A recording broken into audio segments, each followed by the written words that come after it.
खाली दोपहर के भोजन बनाया था, या बाकी तो बीचवा आना तो बीचवा छूट गया है मैम। अच्छा, दोपहर का भोजन किए हो? जी मैम। क्या समझे हो दोपहर के भोजन से?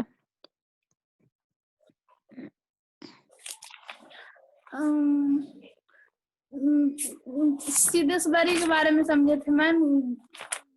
और इसमें क्या दर्शाया गया है, क्या दिखाया गया है?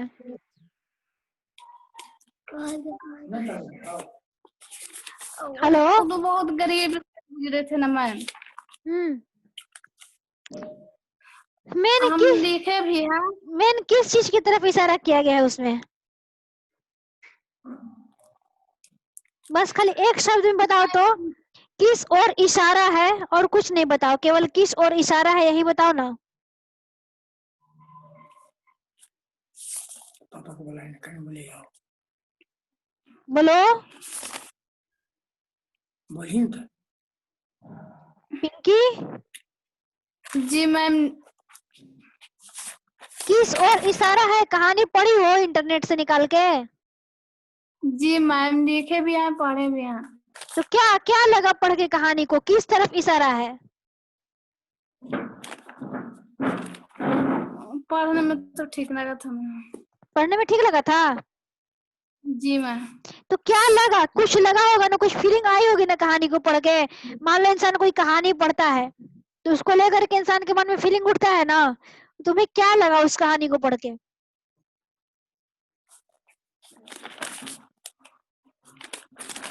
हाँ बोलो। हाँ मैम। हाँ बोलो। पिंकी से पूछ रहे हैं, क्या लगा पिंकी?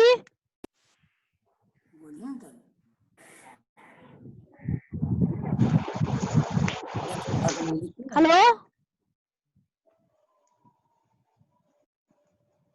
पिंकी, जी मैम। क्या लगा तुमको, बोलो। बोलिए तो का है? ठीक लगता था मैम, लिखे थे भी। लिखे थे, मध्य वर्गीय जीवन की संवेदना को उजागर कर रही है कहानी। नहीं पकड़ पा रहे हो क्या? पढ़े हो कहानी, लिख भी लिए हो, तब पर भी नहीं समझ में आ रहा है, हाँ? आज हम तुम लोगों को, और कौन कौन जुड़ा है इससे? नीतू, आज हम तुम लोग को एक वापसी कहानी के बारे में बता रहे हैं। गजाधर बाबू इस कहानी में है। गजाधर बाबू की कहानी है। उषा प्रियंवदा ने लिखा है इस कहानी को। हिंदी की समकालीन लेखिका है उषा प्रियंवदा। उन्होंने ये बहुत प्रसिद्ध कहानी लिखी है, वापसी। और इस कहानी में रिटायरमेंट के बाद व्यक्ति के दशा को बताया गया है। जब इंसान रिटायर हो जाता है और रिटायर होकर के अपने घर परिवार में जाता है तो उसकी क्या स्थिति रहती है घर परिवार में, उसकी तरफ इशारा इस कहानी में किया गया है। जरा सा इस कहानी के पढ़ी हो कहानी, जरा सा इसका ग्रुप में आप जरा सा इस कहानी के शुरुआती क्लाइमेक्स को देखो, क्या कह रही है कहानी। गयाधर बाबू ने कमरे में जमा सामान पर एक नजर दौड़ाई। 2 बक्सा, डोलची, बाल्टी। यह डिब्बा कैसा है गणेशी, उन्होंने पूछा। उनका नौकर आता है गणेशी। गणेशी बिस्तर बांधता हुआ कुछ गर्व, कुछ दुख, कुछ लज्जा से बोला। घर वाली ने साथ में कुछ बेसन के लड्डू रख दिए हैं। कहा बाबूजी को पसंद थे। अब कहाँ हम गरीब लोग आपकी कुछ खातिर कर पाएंगे। अब घर से वो जा रहा है।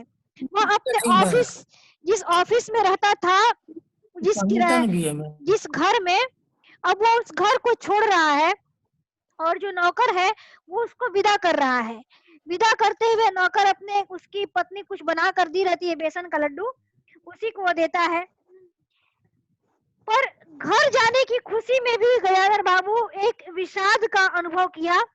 जैसे एक परिचित स्नेह आदर में सहज संसार से उनका नाता टूट रहा था। कभी कभी हम लोग की भी खबर लेते रहिएगा। गणेशी बिस्तर में रस्सी बांधते हुए बोला, कभी कुछ जरूरत हो तो लिखना गणेशी, इस आगंतुक बिटिया की शादी कर दो। अब वह अपने नौकर से आत्मीयतापूर्ण वार्तालाप के साथ जा रहे हैं। गजानन बाबू बड़े खुश हैं अंदर से। अब मैं अपने घर जा रहा हूँ और अब रिटायर होने के बाद अपने घर में अपने परिवार के साथ जिंदगी बिताऊंगा। जिस घर से वो जा रहे थे, जिस ऑफिस वाले कमरे से वो जा रहे थे, रिटायरमेंट जहाँ से वो रहे थे जिस कमरे में कुछ 35 साल तक, वो रेलवे के कर्मचारी थे गजानन बाबू। और उनका अपने रेलवे के जो घर होता है उससे उनका लगाव हो गया था वहां पे रहते रहते। तो उसको छोड़ करके जाने में उनका मन बहुत उदास था। लिख रहे हैं कि गजानन बाबू चलने को तैयार बैठे थे। रेलवे क्वार्टर का वह कमरा जिसमें उन्होंने कितने वर्ष बिताए थे, उनका सामान हट जाने से कुरूप और नग्न लग रहा था। आंगन में रोपे पौधे भी जान पहचान के लोग ले गए थे और जगह जगह मिट्टी बिखरी हुई थी। पर पत्नी बाल बच्चों के साथ रहने की कल्पना में यह बिछोह एक दुर्बल लहर की तरह उठकर विलीन हो गया। उनको अंदर से बड़ी खुशी हो रही थी कि अब हम अपने घर जा रहे हैं, और उनको यह बिछोह कुछ खास मतलब कि अखर नहीं रहा था। इधर वो खुश थे। 35 साल की नौकरी के बाद वह रिटायर होकर जा रहे थे। इन वर्षों में अधिकांश समय उन्होंने अकेले रहकर काटा था। उन अकेले क्षणों में उन्होंने इसी समय की कल्पना की थी जब वह अपने परिवार के साथ रह सकेंगे। इसी आशा के सहारे वह अपने अभाव का बोझ ढो रहे थे। संसार की दृष्टि से उनका जीवन सफल कहा जा सकता था। उन्होंने शहर में एक मकान बनवा लिया था। बड़े लड़के अमर और लड़की कांति की शादी कर दी थी। 2 बेटे बच्चे ऊंची कक्षाओं में पढ़ रहे थे। गजानन बाबू नौकरी के कारण प्रायः छोटे स्टेशनों पर रहे और उनके बच्चे तथा पत्नी शहर में, जिससे पढ़ाई में बाधा न हो। वो बहुत स्नेही व्यक्ति थे और ड्यूटी से लौटकर बच्चों के साथ हंसते बोलते, जब वो ड्यूटी से अपने घर जाते तो वो अपने घर में भी रहते थे। ऐसी बात नहीं उन्होंने पूरा जीवन अकेले काटा था। वो रहते थे अपने घर में, घर आते जाते रहते थे। लेकिन अब उन्हें बड़ा सुकून महसूस हो रहा था कि अब मैं उसी घर में हमेशा हमेशा के लिए रहने के लिए जा रहा हूँ। जब वह नौकरी करते थे और बीच बीच में घर जाते थे तो उनकी बड़ी घर में भगत होती रहती थी। सब उनसे प्रेम करते थे। उस बात की वो याद कर रहे हैं कि कैसे जब मैं बीच में घर जाता था तो सब मुझसे लिपट जाते थे। तो सोचते थे कि अब उसी संसार में मैं हमेशा के लिए रहने के लिए जा रहा हूँ। जिस दिन वो अपने घर गए, मतलब कि रेलवे क्वार्टर से हट के, उस दिन रविवार था। रविवार के दिन उनके सारे बच्चे और पत्नी घर पे मौजूद थे। टोपी उतार कर गजानन बाबू ने चारपाई पर रख दी, जूते खोलकर नीचे खिसका दिए और क्या कहता है, उधर से अंदर से रह रहकर कह कहे की आवाज आ रही थी। हंसी मजाक चल रहा था घर में। इतवार का दिन था और उनके सब बच्चे इकट्ठे होकर नाश्ता कर रहे थे। गजानन बाबू के सूखे होठों पर स्निग्ध मुस्कान आ गई। उसी तरह मुस्काते हुए वह बिना खांसे हुए अंदर चले गए। अपनी उपस्थिति को बिना बताए गजानन बाबू अंदर चले गए कि क्या हो रहा है घर में, भैया इतने ठागे की आवाज आ रही है। उनको बड़ा खुशी महसूस हुई कि मैं भी जाऊंगा और मैं भी उस ठाके में कहकहे में हिस्सा लूंगा। और उन्होंने देखा कि जो उनका बड़ा लड़का है नरेंद्र, वह कमर पर हाथ रखे शायद रात की फिल्म में देखे गए किसी नृत्य की नकल कर रहा था। और बसंती हंस हंस कर दूरी हो रही थी। उनके 4 बेटे थे, अमर, नरेंद्र, बसंती और कांति, जिसमें से अमर और कांति की वो शादी किए रहते हैं और नरेंद्र और बसंती जो है वो अभी कुंवारे पढ़ रहे हैं। तो सबसे बड़ा लड़का है नरेंद्र, नहीं अमर है, और छोटा लड़का है नरेंद्र। वो किसी नाटक की फिल्म की अभिनय कर रहा था उस समय। और बसंती हंस रही थी, उनकी छोटी लड़की। अमर की बहू को भी अपने तन बदन आंचल या घूंघट का कोई होश न था और वह उन्मुक्त रूप से हंस रही थी। गजानन बाबू को देखते ही नरेंद्र धप से बैठ गया। अचानक आए, बिना सूचना दिए और बिना अपनी उपस्थिति को बताए वह सबके बीच अचानक आ गए। अचानक जैसे ही आए, वह देखते ही नरेंद्र अपना धप से बैठ गया और चाय का प्याला उठाकर मुंह से लगा लिया। बहू को होश आया और उसने झट से माथा ढक लिया। केवल बसंती जो उनकी छोटी बेटी थी, उसका शरीर रह रहकर हंसी दबाने के प्रयत्न में हिलता रहा। गजानन बाबू ने मुस्कुराते हुए उन लोगों को देखा, फिर कहा, क्यों नरेंद्र, क्या नकल हो रही थी? अब उनका मन हो रहा था कि मैं भी इस नकल में, इस हंसी ठाके में हिस्सा लूं। कुछ नहीं बाबूजी, नरेंद्र ने सिर पिटाकर कहा। गजानन बाबू ने चाहा था कि वह भी इस मनोविनोद में भाग लेते, पर उनके आते ही जैसे सब कुंठित हो गए, चुप हो गए, और उनके मन में थोड़ी सी खिन्नता उपज आई। बैठते हुए बोले, बसंती, चाय मुझे भी देना, तुम्हारी अम्मा की पूजा भी चल रही है क्या? बसंती ने माँ की कोठरी की ओर देखा, अभी आती होंगी, और प्याले में उनके लिए चाय डालने लगी। बहू चुपचाप पहले ही चली गई थी। अब नरेंद्र भी चाय की आखिरी घूंट पीकर उठ खड़ा हुआ। केवल बसंती पिता के लिहाज में चौके में बैठी माँ की राह देखने लगी। गजानन बाबू ने एक घूंट चाय पी, फिर कहा, बेटी, चाय तो फीकी है, लाइए चीनी और डाल दूं। रहने दो, तुम्हारी अम्मा आएगी तभी पी लूंगा। अब वो अपने परिवार में बात करने की एडजस्ट कर, देखिए अब कैसा प्रभाव, शुरुआत में ही कहानीकार ने प्रभाव दिखा दिया कि उनकी वापसी से क्या असर हुआ परिवार में। सब सिटपिटा गए, खुशी नहीं महसूस हुई, जैसे सब सिटपिटा गए हो। आगे देखिए कहानी का क्लाइमेक्स कैसे बढ़ता है। थोड़ी देर बाद देर में उनकी पत्नी हाथ में अर्घ का लोटा लिए निकली और अशुद्ध स्तुति करते हुए तुलसी में जल डाल दी। उन्हें देखते ही बसंती भी उठ गई। पत्नी ने आकर गजानन बाबू को देखा और कहा, अरे आप अकेले बैठे हैं, ये सब कहाँ गए? गजानन बाबू के मन में फांक सी कसक उठी, अपने अपने काम में लग गए हैं, आखिर बच्चे ही हैं। पत्नी आकर चौके में बैठ गई। उन्होंने नाक भौं चढ़ाकर चारों ओर जूठे बर्तनों को देखा। सब कुछ बिखरा हुआ था, और बिखरा हुआ था तो गजानन बाबू को अच्छा नहीं लगा। उन्होंने नौकर को पुकारा और उत्तर न मिला तो एक बार और उच्च स्वर में पुकारा। तो उनकी पत्नी ने कहा कि बहू ने भेजा होगा बाजार, और एक लंबी सांस लेकर चुप हो गई। गजानन बाबू चाय और नाश्ते का इंतजार करते रहे। उन्हें अचानक गणेशी की याद आ गई। अब उनको अचानक अपने नौकर की याद आ गई। क्या इसी घर में आने के लिए, अपने इसी परिवार के बीच में आने के लिए वह कब से कल्पना कर रहे थे, जैसे किसी को कोई मतलब ही ना हो। उनकी वापसी से जैसे पाला पड़ गया। अब वो देखिए आगे कहानी क्या क्या मोड़ लेती है। एक रिटायरमेंट के बाद के व्यक्ति की स्थिति को कहानी यह दर्शा रही है। और फिर ये गणेशी जब चाय लाना था तो वह कितनी बढ़िया होती थी। कांच के गिलास में ऊपर तक भरी लबालब, पूरी 2.5 चम्मच चीनी और गाढ़ी मलाई के साथ इतनी सुंदर चाय वह उनका नौकर गणेशी पिलाता था। और वह घर पे आकर के क्या, मतलब कि उनको क्या माहौल मिला। और जो उन्होंने देखा कि मेरी पत्नी खाना बना रही है, तो उन्होंने पूछा कि बहू क्या करती है, तुम खाना क्यों बना रही हो? तो बोली कि पढ़ी रहती है। पत्नी बोली पढ़ी रहती है, बसंती को तो कहेगी तो कहेगी कॉलेज जाना रहता है। गजानन बाबू ने जोश में आकर बसंती को आवाज दी। बसंती भाभी के कमरे से निकली तो गजानन बाबू ने कहा, बसंती, आज से शाम का खाना बनाने की जिम्मेदारी तुम पर है, सुबह का भोजन तुम्हारी भाभी बनाएगी। बसंती मुंह लटका कर बोली, बाबूजी पढ़ना भी तो होता है। देखिए काम से सब जी चुरा रहे हैं, माँ खाना बना रही है। गजानन बाबू ने प्यार से समझाया, तुम सुबह पढ़ लिया करो, तुम्हारी माँ बूढ़ी हो गई, अब वह शक्ति नहीं बची है, तुम हो, तुम्हारी भाभी है, दोनों को मिलकर काम में हाथ बटाना चाहिए। बसंती चुप रह गई। उसके जाने के बाद उसकी माँ ने धीरे से कहा, पढ़ने का तो बहाना है, कभी जी लगता ही नहीं। कैसे शीला के घर से ही हमेशा बगल में पड़ोस में जाकर बैठी रहती है, बताती है उसकी माँ। घर में गजानन बाबू के रहने के लिए कोई स्थान न बचा।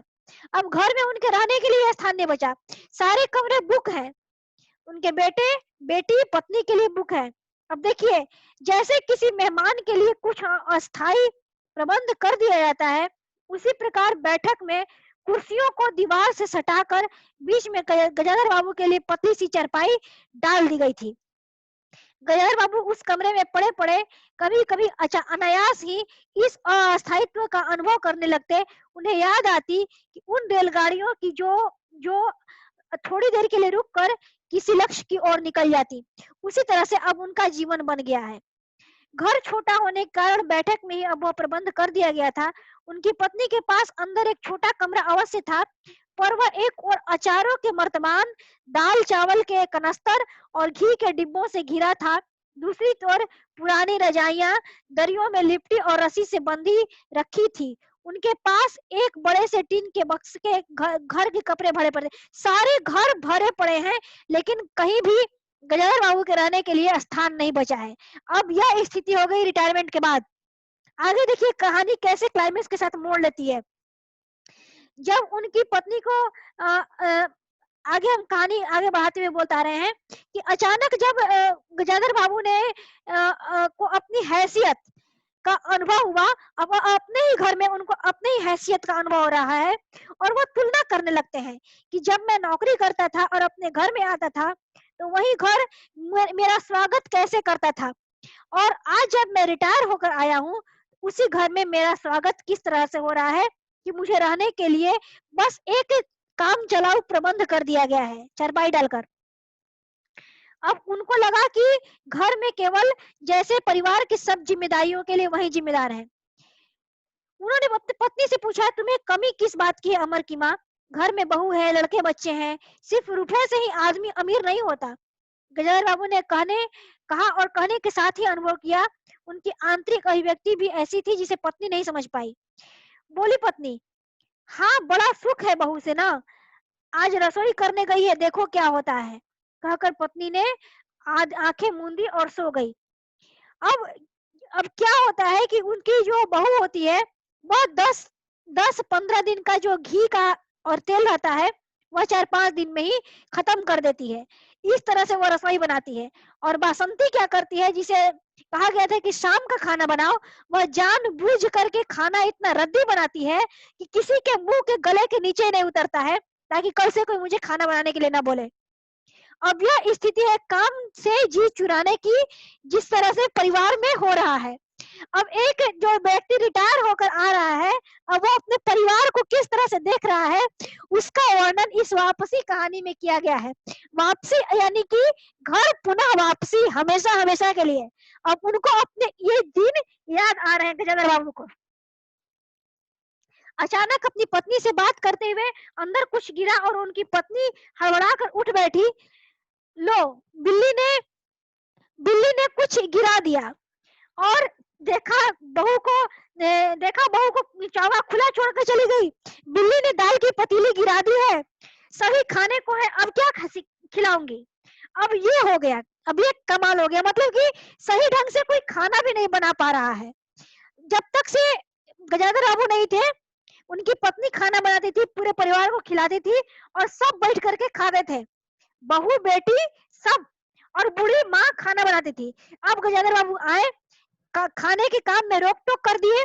पत्नी को सोचे कि बैठाए, कुछ आराम दे और बहुओं को खाने की जिम्मेदारी दी जाए खाना बनाने की, तो सब इतनी गलतियां कर रही है कि कल से कोई उनसे खाना बनाने के लिए कहेगा ही नहीं। यह स्थिति आ रही है। गजानन बाबू को लगा कि पत्नी कुछ बोलेगी और उन्होंने उसके कान झंझना उठे। फिर इसके बाद रात का भोजन जब बासंती के आया बारी, तो लगा कि उसने ऐसा खाना बनाया था जैसे कि कौर निगला ही न जा सके। गजानन बाबू चुपचाप खाकर उठ बैठे, पर नरेंद्र थाली सरका कर उठ खड़ा हुआ और बोला, मैं ऐसा खाना नहीं खा सकता। बसंती तुनक कर बोली, तो ना खाओ, कौन तुम्हारी खुशामद कर रहा है? तुमसे खाना बनाने को किसने कहा था? बाबूजी ने। बाबूजी को बैठे बैठे यही सूझता है, मीन्स कि आओ लड़का भी ताना दे दिया, बाबूजी को बैठे बैठे यही सोचता है कि तुम ये करो वो करो, और सब पे अपना हुक्म चलाने के लिए आ गए। अब यह बात बेटे ने कह दी। आगे देखिए, अब बेचारी माँ अंत में उठी और कुछ बना करके देती है, बेटे को खिलाती है, कम से कम उसका पेट भर जाए। फिर अगले दिन की क्या दशा होती है कि शीला जा रही थी पड़ोस में, बसंती अपने पड़ोस में जा रही थी शीला के यहाँ। बाबूजी ने टोका, कहाँ जा रही हो? बसंती ने कहा, पड़ोस में शीला के घर। बाबूजी ने कहा, कोई जरूरत नहीं, घर अंदर जाकर पढ़ो। अब गजानन बाबू ने टोक दिया। अब क्या कहता है, बसंती को अंदर से खल गया। शाम को रोज टहले लौट कर जब आए तो उनकी पत्नी ने शिकायत कर दी कि क्या कह दिया बसंती से, शाम से ही मुंह लपेटे पड़ी है, खाना भी नहीं खाया। गजानन बाबू खिन्न हो गए कि उन्होंने कहा कि क्या ऐसा हो गया कि मतलब कि हम बेटी को टोक भी नहीं सकते, उसको कुछ कह भी नहीं सकते, इस तरह से अनबन हो गई। अब बसंती कभी उनके सामने नहीं पड़ती थी, उसको कहीं जाना होता था तो पीछे के दरवाजे से निकल जाती थी। तो यह स्थिति हो गई गजानन बाबू की। अब उन्होंने कहा कि एक बार अचानक आकर उनकी पत्नी बोली कि उनका बड़ा बेटा जो अमर है वह अलग होने की सोच रहा है। गजानन बाबू ने पूछा क्यों, चकित होकर पूछा। पत्नी ने साफ साफ उत्तर नहीं दिया और कहा कि अमर और उसकी बहू को शिकायतें बहुत हैं।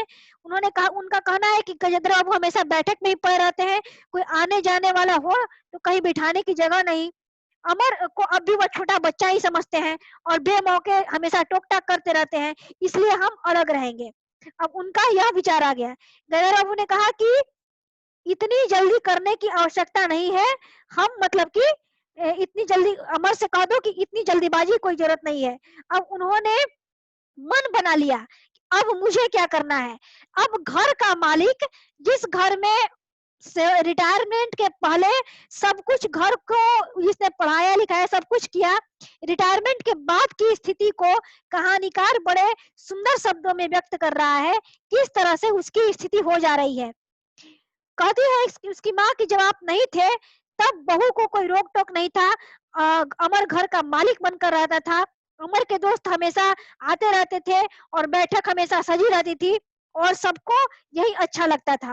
और बाबूजी ने कहा कि ठीक है, जब ऐसी बात है तो अमर से कह दो कि मतलब कि ये जल्दीबाजी करने की कोई जरूरत नहीं है, तुम अलग मत हो। और इसके बाद वह चुपचाप लेट गए। गजार बाबू ने कोट उतारा कहीं।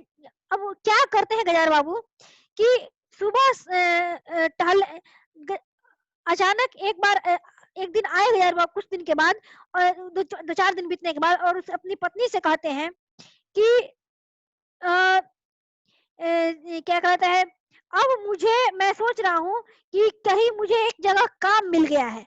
अब वो कहते हैं कि मुझे कहीं एक जगह काम मिल गया है और क्या कहलाता है, वहां पर जाने की अब मैं सोच रहा हूँ। वो उन्होंने महसूस किया कि बच्चे केवल धनोपार्जन के हमको केवल धनोपार्जन का निमित्त बनाए हैं। जब तक से मैं पैसा कमाता था बच्चे मुझे पूछते थे, अब पैसा मैं नहीं कमा रहा हूँ इसलिए बच्चे मुझे नहीं पूछते हैं। इसीलिए उन्हें उनको बड़ा अजीब लगा। ये जो इस कहानी का जो अंतिम अंतिम पैराग्राफ है उसको जरा सा पढ़िए, उसको जरा सा ध्यान से देखिए। गजेंद्र बाबू ने आहत दृष्टि से पत्नी को देखा।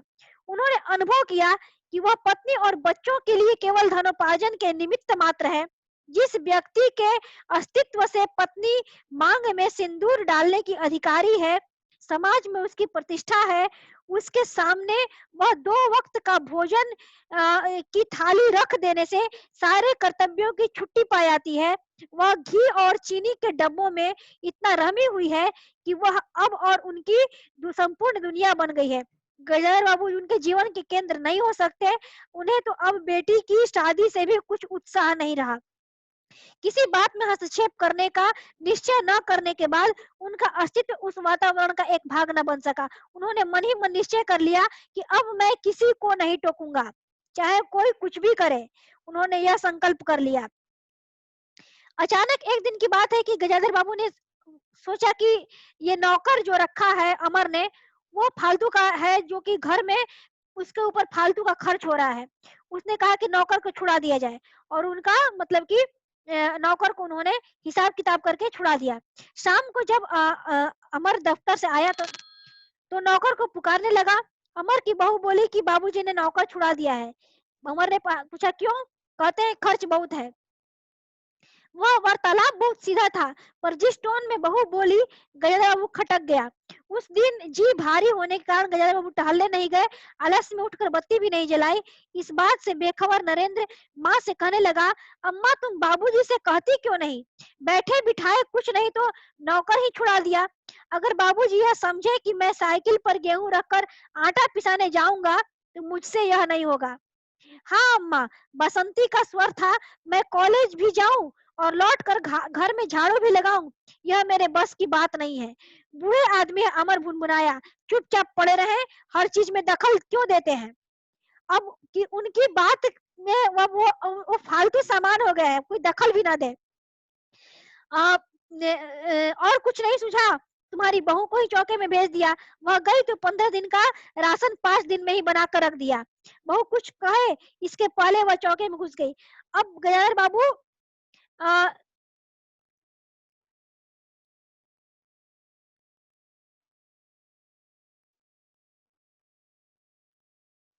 एक अचानक गजानन बाबू, एक डाकिया आता है कुछ दिन के बाद, गजानन बाबू को हाथ में चिट्ठी पकड़ाता है और गजानन बाबू चिट्ठी हाथ में लिए पत्नी को पुकारे और बोलते हैं कि मुझे सेठ रामजी लाल की चीनी मिल में नौकरी मिल गई है, खाली बैठने से तो अच्छा है कि घर में 4 पैसे आए, यही अच्छा है। उन्होंने कहा पहले मैंने मना कर दिया था, लेकिन फिर अब मैं सोच रहा हूँ कि मैं जाकर के वहां काम करूं। मैंने सोचा था बरसों तुम सबसे अलग रहने के बाद अवकाश पाकर परिवार के साथ रहूंगा, खैर परसों जाना है, तुम भी चलोगी? पत्नी बोली कि मैं चलूंगी तो यहाँ क्या होगा, इतनी बड़ी गृहस्थी, फिर सयानी लड़की। बात बीच में काट कर गजानन बाबू ने हताश में स्वर में कहा, ठीक है तुम भी यहीं रहो, मैंने तो ऐसे ही कहा था, और गहरे सोच में डूब गए। नरेंद्र ने बड़ी तत्परता से बिस्तर बांधा और रिक्शा बुला लाया। गजेंद्र बाबू का टीन का बक्सा और पतला सा बिस्तर उस पर रख दिया गया, यानी कि सारे लोग उनको विदाई देने में बड़े खुशी अनुभव कर रहे थे। गजेंद्र बाबू ने अपने परिवार पर एक दृष्टि डाली और दूसरी ओर रिक्शे